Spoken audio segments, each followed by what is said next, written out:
Awesome. All right, guys, welcome to another episode of Realtor Hacks, Tips, and Tricks. I am one of your hosts, Hallie McCrory, Realtor and team lead in San Angelo, Texas, and Dallas, Texas, known for selling 100 homes a year in a small town. Coach for the 𝐷𝐼𝐻𝐼 Real Estate Group, and we also, do a lot of stuff with Empower Real Estate Group. That's my team. And I've got my lovely co-host on, Casey Stiers, the downtown guru of Raleigh, North Carolina. North Carolina real estate agent. She not only works Raleigh, but the beach towns as well, pretty much whole state. Residential, commercial, investing. She does it all. And then we have on our show today from SERHANT Agency, it's John Shaughnessy. Is that how I pronounce it? You got it. Awesome. I just want to make sure. And so he helps a lot with their team, social media and branding for a lot of the SERHANT Pro members. Came on to help with a lot of their sales and stuff too. So we're super excited to have him on. Casey, it was actually the connection here for this, as she's been mentored by the SERHANT group for what, like 3 years now? Years, and then I went pro, and then they lined me up with this amazing person, John. Yes, love it. And I love it too because, and I guess another little part of our intro, Casey and I are both doing American Dream TV, and she's, had just so like a lot of the best, I guess in spirit of our podcast, she's, had a lot of hacks, tips, and tricks from you, John. So we're excited to have you on today. Where are you joining us from? New York? Yeah, I'm excited to be here. Correct. I'm over in New York. I'm in my hidden in my apartment right now. It's a bit rainy outside, but oh man, right in Midtown Manhattan. Glad that went on to you. It was here Saturday. Yep. Yeah, we inherited it. Yeah. So John, if you don't mind, give us a little bit of your background. I mean, what got you into? Were you always in real estate and then dove into the marketing side, or marketing and then real estate? Give us a little bit of your story. Yeah, for sure. So it was more of the latter, right? So I came from a marketing background before pivoting over into the real estate and sales stage. So my first job, my first kind of like shot at career was on the marketing agency side of things. So I started off kind of just as a strategist, like for an agency, getting acquainted with bigger brands and really just learning the marketing landscape in general. I came from a startup background, which was great because I was learning, not only social, but digital, out of home, print marketing, really like soup to nuts, every single marketing channel for clients. And then I kind of began to have a specialization. So I focused in on working with influencer and social, developed my own roster of accounts, and kind of was within that world for a few years up until, before I made the switch over to join the SERHANT team. I was running influencer campaigns and, affiliate campaigns for massive brands. So Hugo Boss, Spanx, Blue Bottle Coffee, they were all clients of ours. And I was really their day-to-day on the influencer and social side. And then I came over to join Ryan now about 3 years ago. In the exactly what you'd said in our Salt Lake SERHANT division. So Salt Lake SERHANT, which is really, one of my favorite books. Yeah. It started out as a book, and we, again, it was like from startup to startup. We went from, being exactly what that was, a book, to a course, now a community of over 15,000 agents across the globe. And so that's been a really fun journey, being a part of the team to help scale that, from a marketing and social standpoint as well. And then, I've touched a lot of things in between all of that. SERHANT, we're a relatively new company, despite how, great our branding is. Yeah. There's been a lot of opportunity within to just kind of, touch everything. And so it's been a really great experience to work with the team and help scale, from being that startup to now being this brokerage that's launching all across the East Coast. Yeah. And so that leads me to kind of where I am right now, right? Which is just working in brand strategy for the company. And then I also am now, full-time on sales as well. So I'm a part of the sales team, selling and doing all of that here in Manhattan, and that's great. But yeah, happy to chat more and dive into specifics. But awesome. My timeline for you. Okay, and I'm going to put your information up. So as we talk, get rid of that. So if you guys have any, offline questions that you want to ask John, I've got his information at the bottom, email, and also Instagram too. So yeah, let's dive in a little bit more.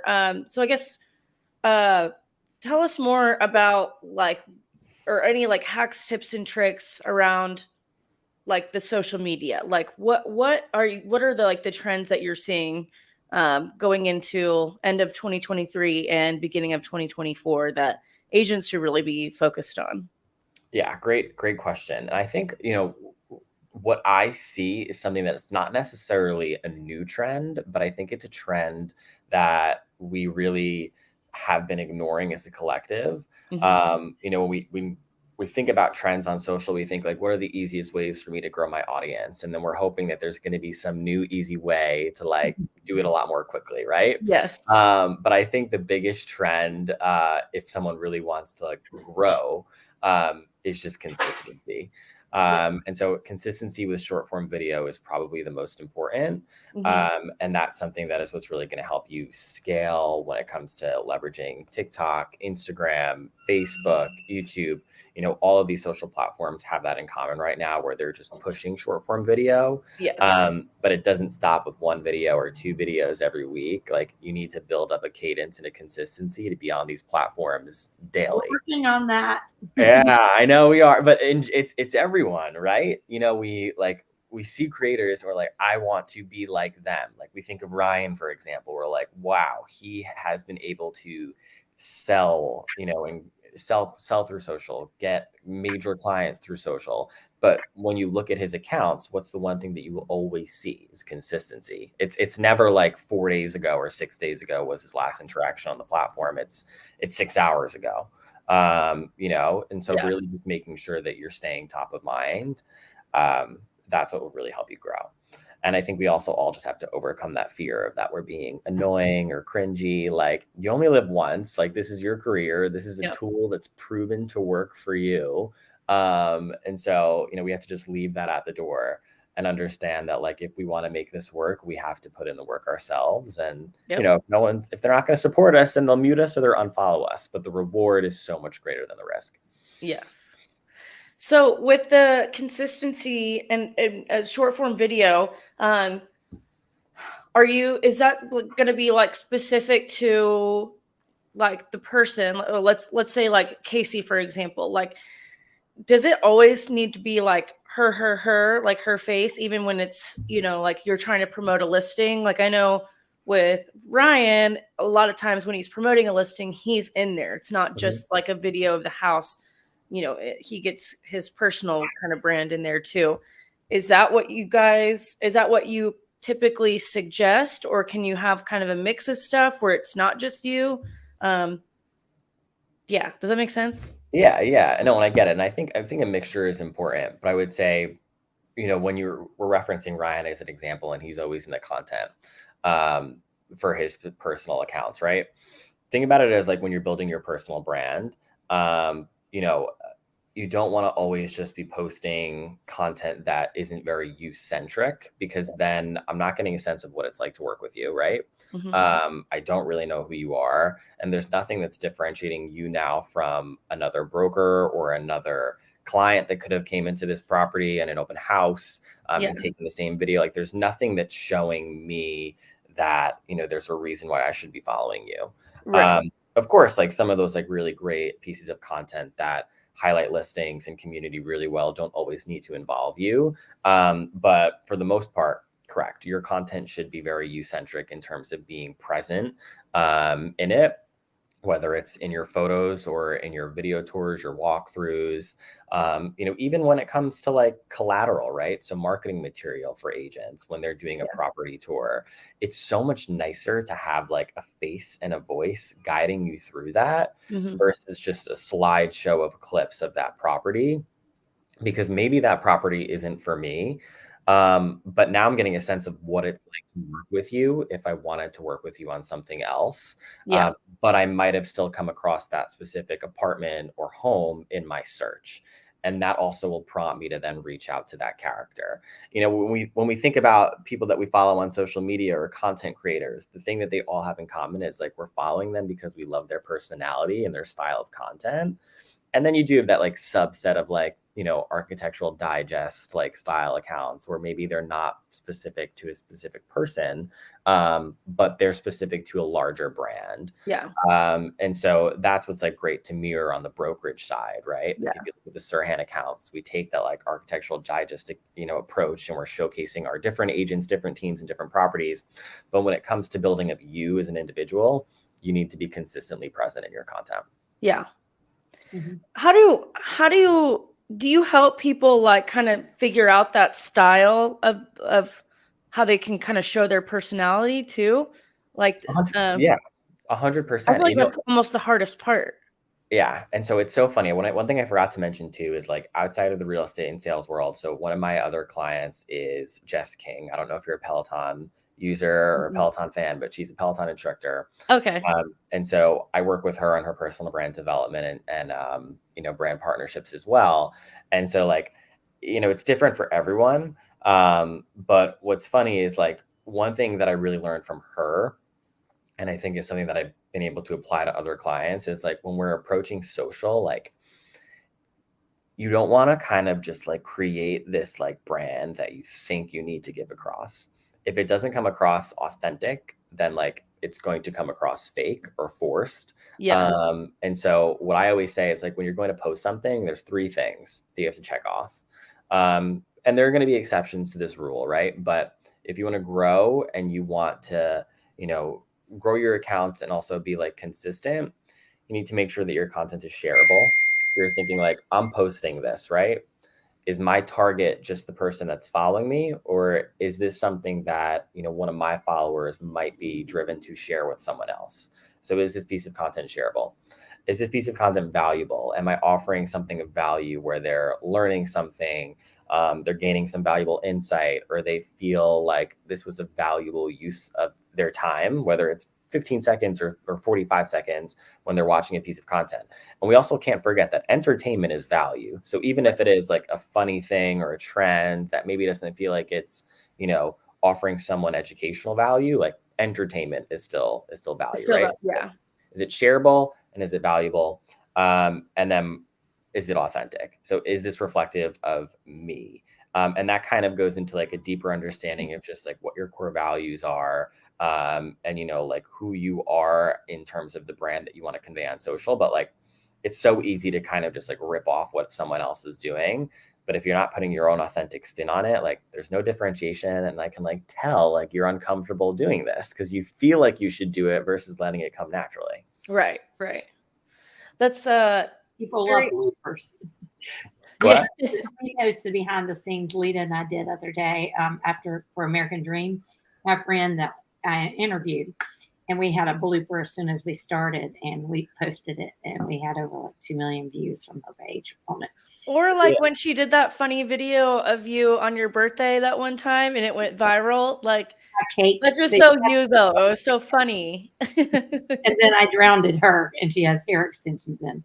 And it was so funny because most people laughed, and some people are like, I'd never be her friend again. You need new friends. It was just funny watching everybody because they would watch parts. They would watch the first part, but not the second part. Or watch the second part, and it just, the more people commented, the more it went out there. Yeah. And out another day, I just simply walked in and said hey to her, and she screamed, "Hey girl, hey!" I went like that, and then fell on the floor laughing. But it just because I wasn't expecting that. But yeah. So I do. I guess just going back on like the branding stuff, though, I feel like it's that's been a big part of my success personally, is having that like personal brand kind of weave into my business brand as well. I feel like you said, it really does give someone an idea of what it's like to work with you. And I like that you added that in, because I feel like that's something that I haven't really posted about now that I think about it. Like they get an idea of what it's like to maybe what you're like, but not necessarily what it's like to work with you. So maybe that's something that I need to Well, they'll be able do. to extract that if they just, you want them to feel like they can know you. You want the person that they work with and meet in person offline to be the same person online, right? It's like, I don't know if you guys have ever had 𝐌𝐨𝐧𝐝𝐚𝐲 on the show or have worked with her at all. No, I need to though. She says a quote all the time that I think is so relevant, where she talks about like the filters, right? Yeah. She's like, don't go online and put all these crazy filters. And then when they meet you in person, they're like, is this the same person that I've been talking to? Yeah. And then she like, it's like self-deprecating humor sometimes, but she'll be like, you know, like, I put all this makeup on, like, you know, I know sometimes like I look crazy, but like, this is me. So you meet me online, you're meeting the same person offline. Like, yeah. super transparent and always really authentic with it. And so that's something that always resonated with me. It was like, we can't just like go on social and keep catfishing people, right? Yeah. Like we need them, especially people that we want to work with. So you just kind of have to let your personality shine through. And like a question I always get is like, should I create a separate account for like the real estate side of me and then have my own personal account? And some people are really adamant about still doing that, which it's fine. I understand sometimes you want to keep personal, right? Like family, kids, like sometimes those are things where you really don't want it to be that public, but you know, there has to be some solution that you can work out. Because the answer is you want it to be the same because you're the same brand. You don't want to be constantly posting about real estate. You want to post about, you know, things that are authentic to you and what you love. And then remind your audience about, you know, real estate and stay top of mind that way. And that's, you know, that's where you'll see the most growth. So it's hard to figure out how to like really differentiate yourself, because it's like, we're all salespeople. We all are, you know, there's a lot of us that are in real estate that want to leverage social. And so like the best way to just differentiate it is by being you. There's only one of you. Maybe there's 1,000 agents, but like, I want to, if you're fun to work with, like, you know, I'm going to be working with you for 6 months. Like, I want to at least enjoy my time with you. I don't want to feel like I'm just doing something that's transactional. Right. We're in the business of working with people throughout their lifetimes. So just show them what it's like to work with you. Well, and I think in real estate, that's going to be true more than ever now that there's all these like different ways and just different ways of leveraging like referral partners and stuff too. I guess. And this made me think of when you said, you know, people wondering if they should do like have a separate accounts and stuff. So I've been in the industry for 4 years now. I just hit my 4-year mark in July. Congrats. And when I first got started out, I had, you know, my personal Instagram, and then I started a separate Instagram because I'm like, I'm originally from North Carolina. Have a like ton of East Coast people on there. Then I moved to Texas, and then, you know, I'm like thinking about it kind of small-mindedly. I'm like, only the people I don't like, I'm just looking to target San Angelo people. And like my just total disconnect there in my head. And so, you know, I made separate accounts. I grew my business one, personal one. I just, you know, did whatever I really wasn't worried so much about like my personal brand on there, I guess. And so I grew my business one. Originally I was 𝐌𝐨𝐧𝐝𝐚𝐲 Homes when I was just a single agent. Now, you know, then I grew a team. I converted that into my team account, made that Empower Real Estate Group. So you can see on my little like headers how I have my 2 ones. But now I've kind of made my personal Instagram more into like my personal business. And especially now, like with so there's a guy through EXP that does like global marketing, where you can basically, you can sell real estate wherever. And now that I'm more in tune with like referrals and stuff, I actually can like figure out how I can co-list on stuff, even if it's not in the same state that I'm licensed in.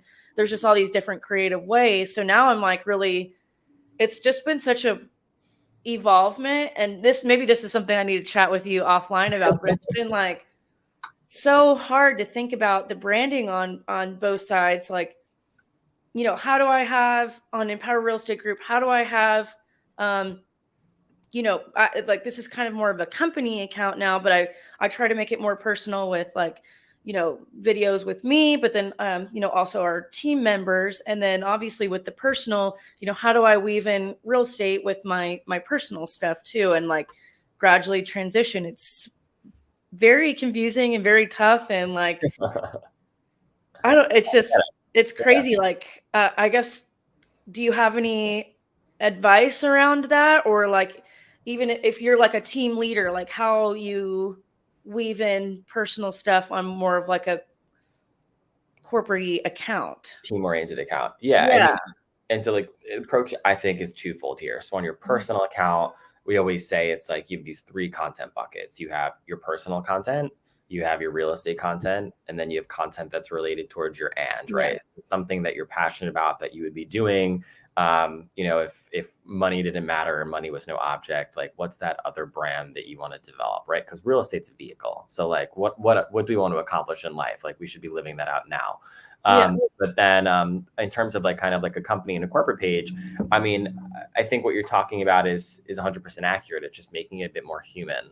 And so sometimes, that's where consistency comes back into play. Whereas like if you're going to have someone that's going to be a character on that account, right? Like figure out who are my cast of characters on this team, because maybe not everyone on the team is like willing to put themselves out there on social and create video content, but figure out who that is and that group is. And then, think of how you're going to split that up. I would say it's kind of really just like half is, showcasing your listings and your wins, and really just like everything that you're doing as a team.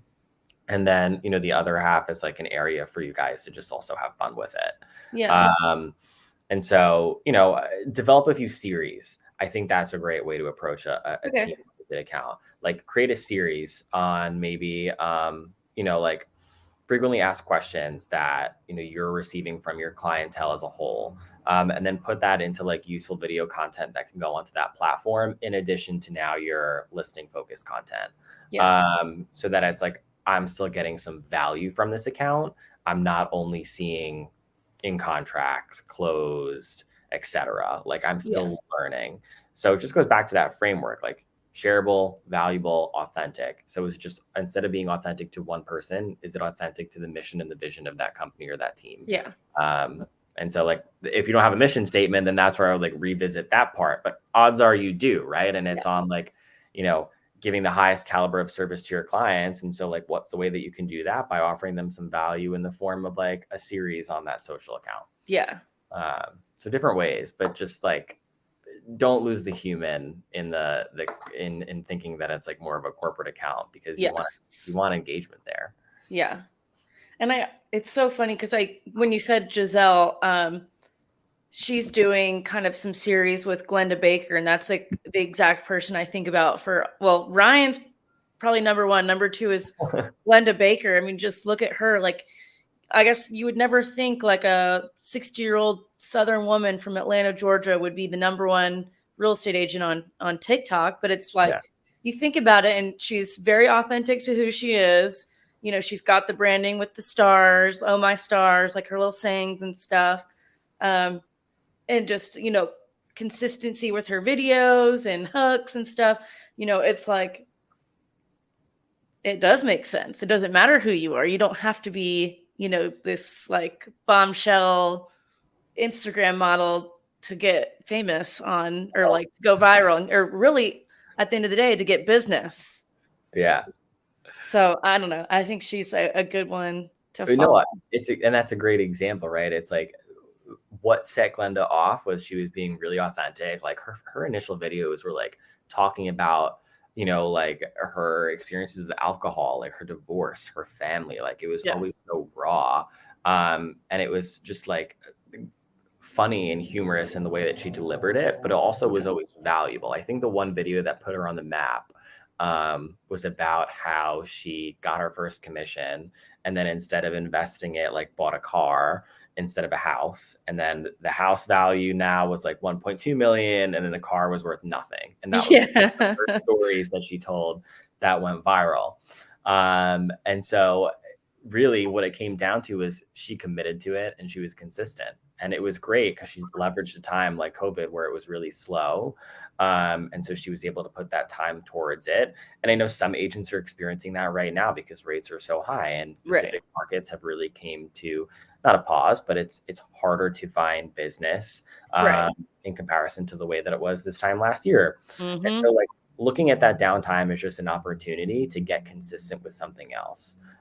So maybe it's not going to be as lucrative off the bat, but like taking Glenn as an example, like she committed to the bit. She was like, I'm going to do this until it works. And what wasn't working, she would take note and then readjust. And she was super, super consistent with it.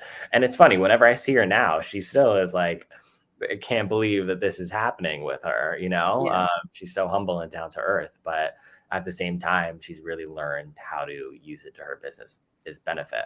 Just kind of goes to show the power of social. Yeah. So, like, I feel like one of the trends that I've been seeing lately is how, I guess my question is just going to be like, what are your thoughts on this?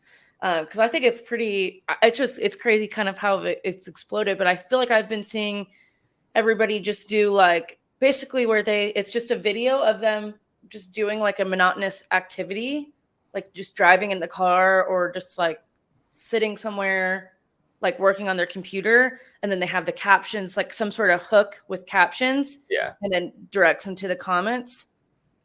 Is there like a name for that technique at all? I don't know, but we talked about this in my thing the other day with you. I couldn't think of what it was called. It's like things are rolling. Well, I feel like that's kind of been like the trend. That's one of them. And, you know, and how I would kind of describe that is like, it tends to be like a 7 to 10 second clip with a hook, call to action, driving you to the caption. And then it's really just like B-roll, right? It's like clips of you in your environment. Like you're not really talking. And so that's working really well, especially on Instagram right now. Because, and I'll kind of break down some like things that are really, really working on that platform. And then maybe we can jump into TikTok in a second too. But Instagram's really been pushing lately 7 to 10 second videos. They're trending audios. So they've really been pushing trending audio and audios. And the reason why is like a lot of these people that are now creating these audios across all social platforms are also beginning to monetize off of that. So that's why audios are also sometimes important. And then, you know, having a longer format caption. So really being able to deliver value. And then when you have a 7 to 10 second video with just a hook, you're going to get stuck reading that longer caption. The video is going to continue to play. The platform is going to read that piece of content as something that people are watching all the way through multiple times. And then it's going to start to be pushed out to more people because it's being shown as something that, you know, the platform at least is detecting as valuable content because people are getting stuck on it. So yeah, that is a trending piece of content. I wouldn't say that's the only type of content that I would do. What's great about it is you can do it on the fly. You know what I mean? Like, I put a video on, and it's so funny. I told Casey about this not too long ago, but like we call it our and, but like my and is like, I love clubbing. Like I want to be a club DJ. And so I started to do those like really short videos, like just using old videos for my camera roll, bring it onto TikTok, like putting a hook, writing things in the caption. I was talking about like best clubs in the world. And then I woke up one day. I know two you can mention. Yeah, I know. I'm have to do a North Carolina series for you. But I woke up one day and I had over 4 million views on a video and 20,000 new followers. And then now I just am consistent with it. And I have people reach out to me, and it's funny because I have DJs reaching out to me, asking me to use their songs. And then we follow each other on Instagram. And I'm like, let me know when you're in New York. Like, I'm happy to find you a short-term rental or, you know, a pied-à-terre when you're here. And like, it's funny. You can just kind of drive business out of posting the content that you like are really passionate about. So yeah, but back to where we were talking about is like short form video and just like using your camera roll. Totally. Just get organized. Like every time you're out and you shoot content, like that night, take like 10 minutes and like put things into albums on your phone, and you'll like be so much happier when you like see a trend on social that you want to jump on because you know where everything is. Yes, that's actually a good little hack. And I utilize this a lot. I'm very organized with my photo albums or like with my photos in my phone. I organize stuff into everything, and I go through every week and like delete old stuff, or like delete stuff that I can't use or whatever. Or like I have a whole like real estate little folder that I can quickly get to, or like even like important documents. Like fortunately I got a speeding ticket the other day, but I'm like, I was able to pull up my insurance real quick, and I don't know, instead of like looking around for it. But yeah, I mean, like you said, it's just easy to like save little things like that, and then you could probably just pull it up, create a hook and a caption, and find the trending audio. And it's on Actually, that's a question I have. I was going to ask, what's the best way to find the trending audio? Yeah. Great question. And so the first, and this is what I can send over to you guys too, and maybe we can like include this in like either like a copy of this or when it's posted. Like I subscribe to a few things, and not even paid subscribes, but like there are a ton of websites right now that are like just showing you weekly trends. Like later.com, they do a great trend roundup every week of like trending audios. TrendZip is another platform. They'll outline what are trending audios, but also just like be a user of the platform too. If you're not using the platform, and you're just kind of trying to grab a trending audio, post and throw it up and then log right off, like it's not going to reward you. So things that you can just start to notice, like once you hear the same audio twice, when you're on a scroll within the same like 5-10 minute period, like that's for you to realize, okay, multiple people are using this.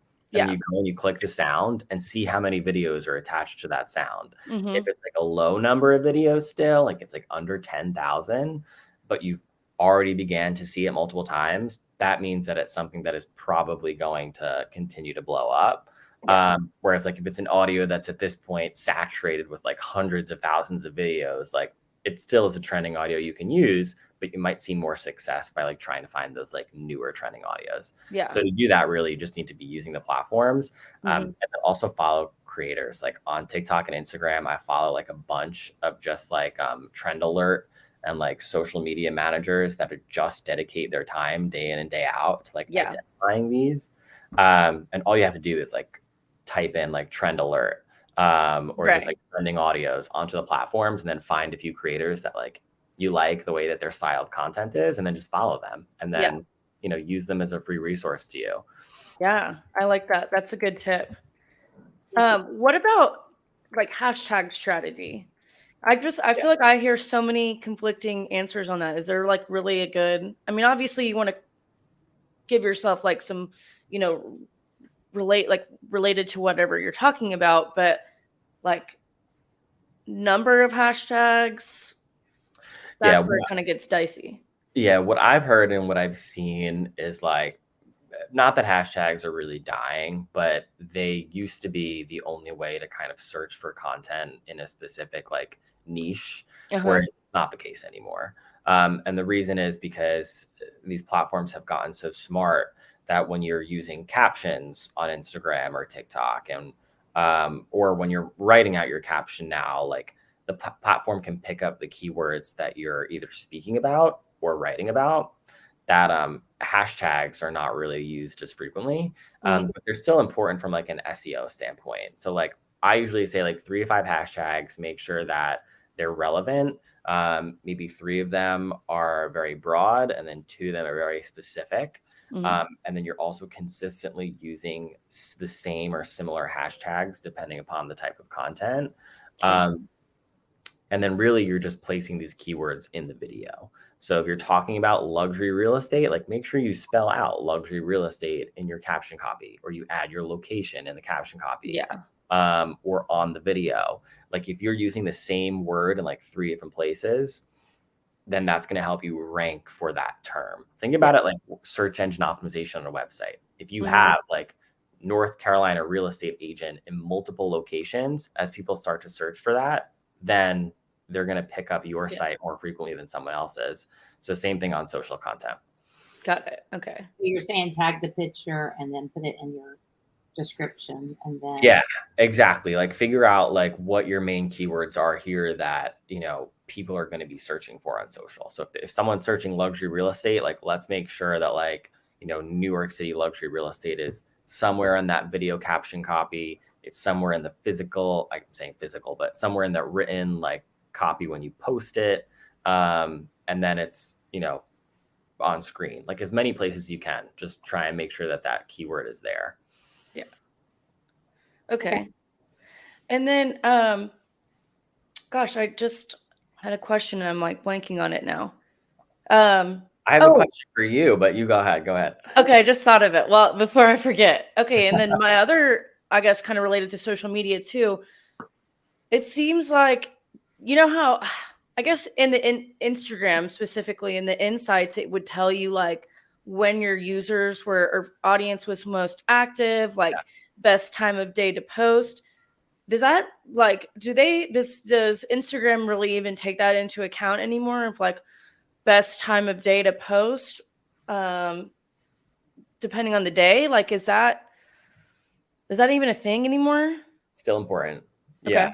And the main reason is because when you think of like an algorithm, the social algorithms, like your initial engagement on a post doesn't always, but for the most of the time, it will dictate how much the platform is going to continue to show that piece of content to people.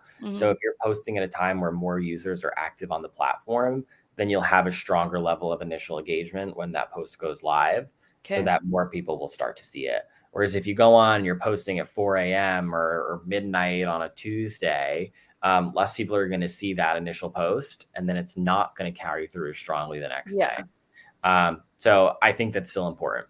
What tools do you recommend for finding that, since it's not in the Instagram app anymore?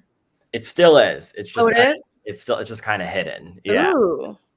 You have to like navigate over to like your followers and then scroll down, and then active times is there. But it's still there on all platform. And like sometimes it's like, instead of going somewhere else and like looking up the best times, like let the platforms tell you, because they know. And so those insights, like go over to followers and it's over there, or yeah, like we can, when we're in Instagram right now and you go to that professional dashboard, you should be able to just like hop right over to your your account, or it might have been changed now where it's like total followers. Yeah. And then if you scroll down, it'll tell you their most active time by day of the week. Okay. So it's still there. And usually like post an hour before that most active time. Yep, it is. Oh, post an hour before. Okay. Yep. Because then people are going to start jumping on. And the most active times, like sometimes we overcomplicate them. Like Mondays, it's Monday evening because the weekend ended, the first work day was rough. You're back online and you're just in that aimless scroll on a Monday. Whereas Friday, like people are going out after work, so they're not on social as much as they might have been Friday morning when they're making plans for the weekend ahead.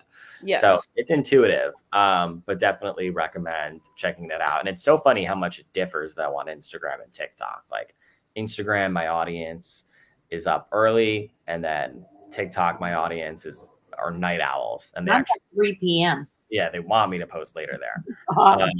But yeah, so it's still important. Comments are important too. If people start commenting on your post within that first hour, respond back to those comments. Like keep the conversation going, because then it brings people back to your posts. Yeah. And so you just want to like get as many eyes and initial views on a piece of content so that it can be pushed out to more. Nice. Love it.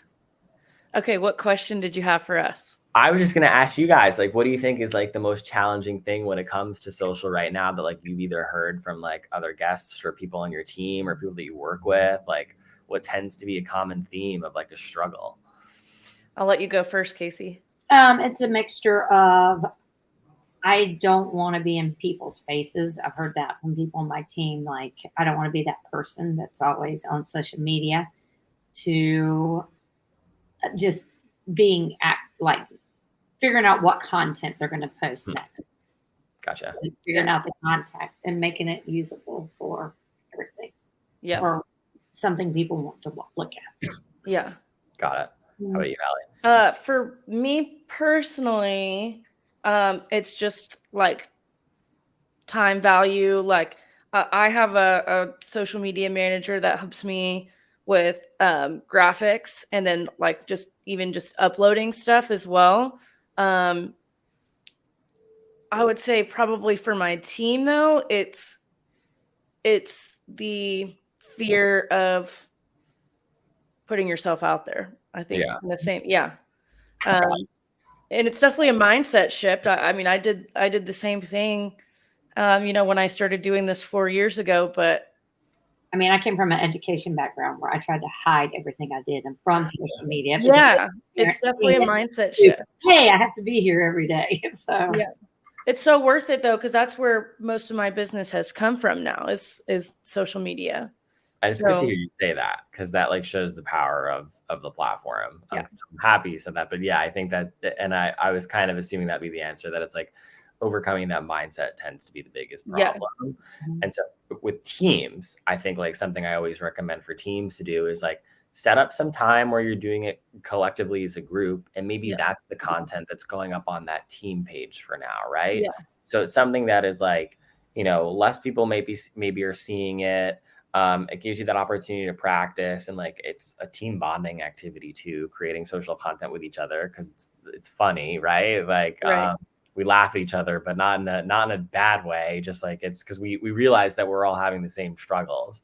So usually having that like time block, I think, to initially overcome it, and then once you start to see a piece of content work as a team, then I think sometimes that gives individuals more of the confidence to then at least take that practice and apply it individually to their own accounts, because you finally can see something that's working, right? It takes one video to work, and then you become addicted to it, because you're like, wow, I was able to reach a lot of people with this, and now I just want to keep doing this. Sometimes if you're having that issue where it's like team members aren't feeling as confident with it, then, combat it as a group, and then leverage that team page where the risk is just so much lower, because most of the people that are probably following that team page are past clients or other real estate agents, like people that like, it's not your personal network, right? It's not your ex-boyfriend from college that like you want to see this video because you think you're embarrassed by it. So try it there, and then build up the confidence to start doing it more on your own socials. But this is a way to kind of see it. But I know sometimes people say it's not for everyone, but then figure out a different channel. LinkedIn is also a really, really, really beneficial outlet for finding new clientele, and that doesn't necessarily need to be a platform that you're constantly showing up on your face with. You can just learn how to leverage it from a connection and conversation standpoint. You just have to put the time. Definitely with you on that. Yes. Those are those are great little gems in there. Yeah. Love it. I hope so. If there weren't, Ryan's gonna kill me. So I guess how can we, as we're wrapping up here, how can our audience like stay connected with you? I'll put your information back up. But like how can people work with you, I guess we should say? Yeah, 100%. I mean, always happy to kind of answer like case by case questions and strategy questions over social or email. And, also being a part of the SERHANT community. So, right now, anyone can really kind of sign up to join that community. And so that's something where we're constantly doing these workshops and webinars as it relates to social. I do one every month actually, just on like tactical, like here's how to create Instagram Reels. Here's how you should be using TikTok right now. So being a part of the community too is something that everyone is always invited to. But yeah, I mean, I'm always happy to kind of work with anyone and figure out what the best solution would be. But email, social, get in contact with me, and we'll make it happen. But thanks for letting me on here. You guys are great. I love it. Yes. No, I appreciate you coming on. This was very great information and great hacks, tips, and tricks from you. So yes, thank you. Appreciate it. Anytime. Awesome. Anything for you and Casey. Oh, thank you. You're awesome, John. Okay, well, guys, don't forget to follow us we're now on Apple and Spotify podcasts. So follow us on there and, hit that little alert button so you know when our podcasts, hit the market, I guess, kind of like a listing. And yeah, we'll be on next week. Any other announcements, Casey? No. John, Okay. I will see you next week. See you next week. I wish I was seeing you this weekend, but we'll get you at the next one. I know. I wish the next one I would definitely be at. There you go. Awesome. Good. Well, thank you again, John. We appreciate your time. We know you're busy, so thank you again. Good luck this weekend. Thanks, guys. Great to see you.